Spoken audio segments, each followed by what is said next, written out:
So Donald Trump has came out on Temu Twitter and made a post changing his entire stance on the Epstein files. Here's the post right here. I want to highlight the part where he said House Republicans should vote to release the Epstein files. I want to remind everybody before they start rewriting history, because that's what they do. They just provide alternate realities that nobody else was living in but them. And remind everybody that this is the same guy who has actively been doing everything except supporting the release of the Epstein files.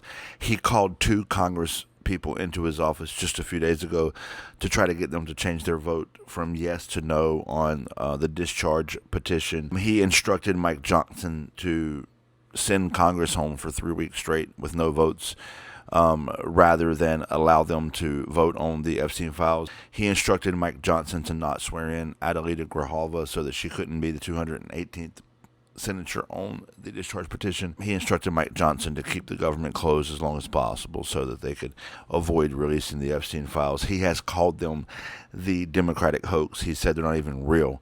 And now, all of a sudden, in an immaculate change of heart, he says, do it.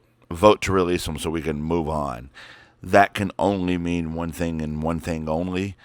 They have successfully fixed it so that the information he's been actively trying to hide won't get out. Somebody sent me an email earlier, and it was an interesting theory that makes a lot of sense. The person who emailed me said that Donald Trump having the DOJ go after Bill Clinton and Larry Summers and all these guys is a way to prevent Congress from getting certain parts of the Epstein files, because you can say they're part of an investigation, we can't release them, and that might be his way of preventing them from getting all of the files.